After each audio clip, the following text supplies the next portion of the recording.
this video is going to show you how to make these braided cords on request from someone at Art Club. You can see mine have got little frilly tassels at the end, and it's got grey and blue and white and black. So for these you'll need some wool or some thread or some yarn or something like that, and you need 7 lengths of it. Doesn't all have to be different colours, it can all be the same colour and you'll just have a one colour cord, but it's quite strong and I use this one to hang my camera from. These two are wool yarn. If you're asking someone who's got yarn and knows what they're talking about, this is double knitting, and you want something that's sort of double knitting or Aran weight if you're reading your gran or granddad's stash. This is what I've used, and this is probably the easiest thing to work with. You can use something like this, which is garden string. It's a bit fatter. It will be more difficult to work with. It'll give you a much fatter cord at the end. This is embroidery floss, which you can buy. I bought this stuff in the pound shop.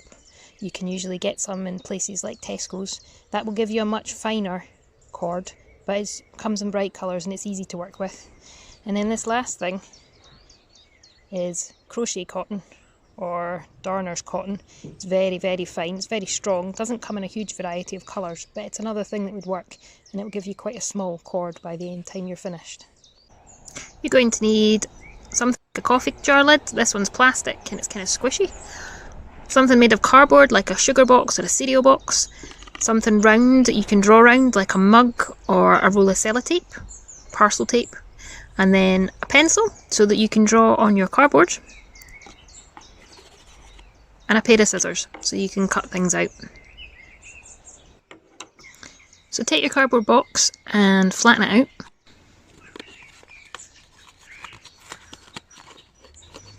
This one didn't come apart very easily. Some of it tore. Tip out all the excess sugar that's left and put it flat. Then get your round thing that you're going to draw around and put it on your bit cardboard. Find your pencil and draw around your round thing so that you've got a circle drawn on your cardboard. Get rid of your round thing and cut out your circle.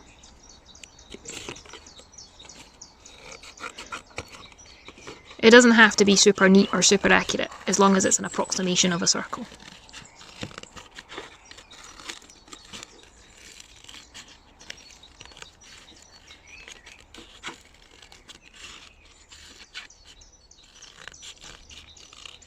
There we go, circle separated from box.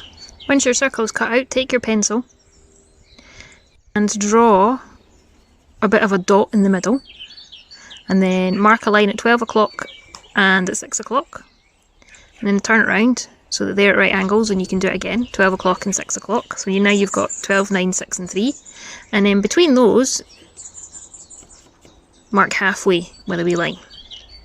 So you're going to do the 2 on the side now. That's the last 2 you need to do. 1 there and 1 there. When you've got your disc with your 8 lines marked out, you need to make this a hole in the middle.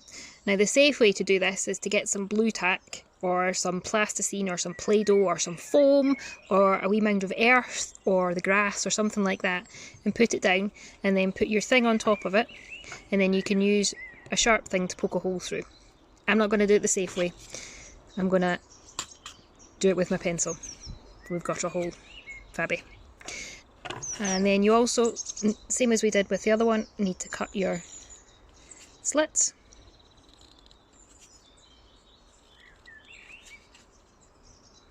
Not all the way into the middle, just long enough that your yarn will sit in them, and that will make more sense when you get onto the next bit.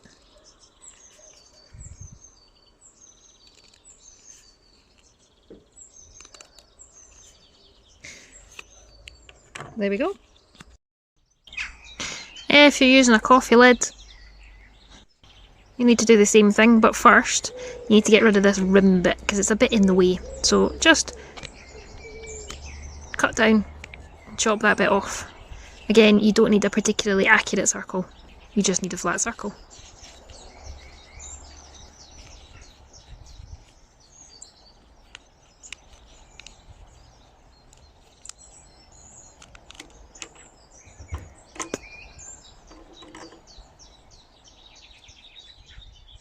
And then the same as we did with the cardboard, you need to cut slits in it. So cut 12 o'clock and then turn it around and cut 6 o'clock.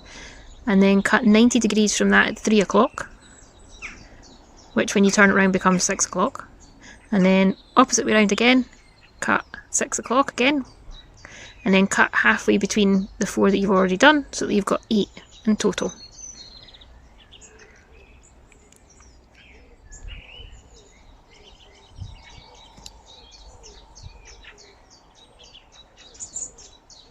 And redo that first one that I didn't properly cut. These ones, made out of the top of the coffee cup, are a lot tougher. So to poke your hole in the middle, you're going to need something a lot sharper. So definitely use something else, not your fingers on the other side of here when you're poking your hole. You probably also won't manage to get through this with a pencil. You're going to need sharp scissors or maybe even a knife if you ask a nice adult to come and help you. These ones are great and they absolutely work totally the same as the cardboard ones, just a wee bit more difficult to get the hole through, but they also, you can maybe use them more than once. I tend to find the cardboard ones are a bit flimsy and a bit dead by the time you've done one cord on them, but it's really easy to make another one, so it doesn't have to matter whether you use cardboard or plastic. This is a stash of colours I've picked. You need 7 cords for each string. It doesn't matter if they're all the same colour, but I'm going to make mine different colours so it's easier for you to see what's going on. So I've got 1, 2, 3, 4, 5, 6, and I'm going to put some of that black in the blue one. And I've got 1, 2, 3, 4, 5, 6, and some of the black for the other one. You don't want your cords too long so they get tangled and you get in an absolute fankle. So you want them to be about 1 metre long, so I reckon that's about just under half a metre, so I'm going to do that twice. And I'm going to cut it there. And that gives me the first of my cords. So I'll make another 6 the same length as that one. So here I've got 7 cords, black, blue, red, green, yellow, orange and a dark green. And I'm going to tie a knot in this end, so you want to hold them all together. Wrap them around your fingers like this, so you're making a loop and it crosses over the top. Take your ends round the back and push them back through the loop. Make sure you get all the ends through, you've got 7 of them there, and then gently pull them tight. You might want to push them up towards the end, give them a good pull so they're nice and tight. If it's a bit squiffy, you can pull your individual colours and that will tighten the individual ones in your knot. See what that orange one did?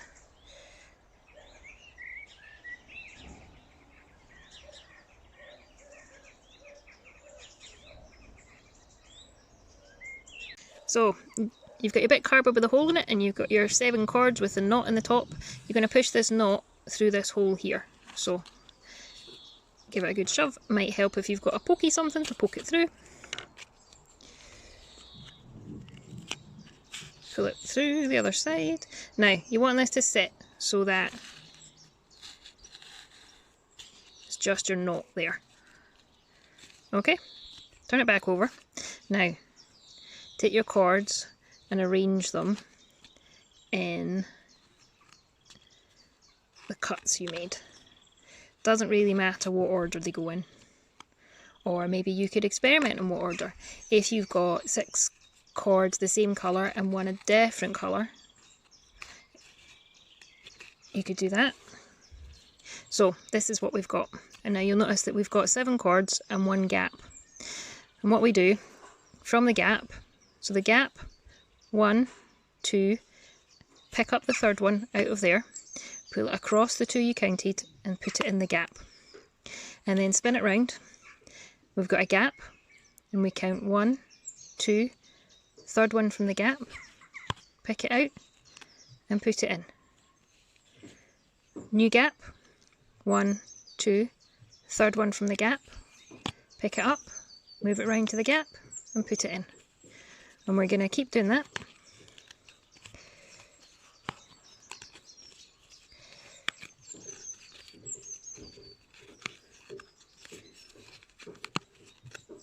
After a while, you'll notice that you've got this kind of like boomf in the middle.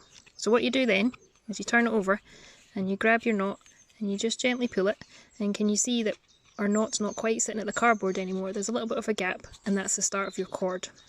So just pull it through every so often, but keep on like that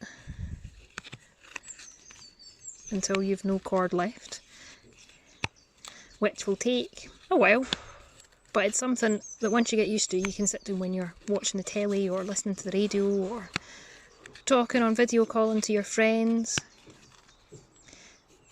Big bit of a bump, turn it over, gently pull it through, and you can see the start of the cord in there. Every so often, because you're spinning it round, your cords will end up looking a bit like this. So just gently untangle them, tease them out on the other side. It will make things easier. Sometimes if you grab one cord, you can pull it through out of the rest of the mess. There we go. That's starting to... And this just makes things a little bit easier to keep working with if your cords aren't as tangled. So, gap, 1, 2, grab, move round, plonk. Gap, 1, 2, grab, move round, plonk. Gap, 1, 2, pull. Gap, 1, 2, pull. Gap, 1, 2, pull. Turn it round. Give it a wee pull. And there you go. You can see the start of your cord. So I'm going to show you what you do to finish off your cord. Mine isn't very long, but it's probably long enough to show you this at the moment. So on the other side, hold on to it and unping all your bits if they're still long enough to do that. If you carry on right to the end, you might not have bits long enough to stick in, but I'd recommend you stop when you still do have bits long enough, because this will make this next bit easier to do. So they're all released.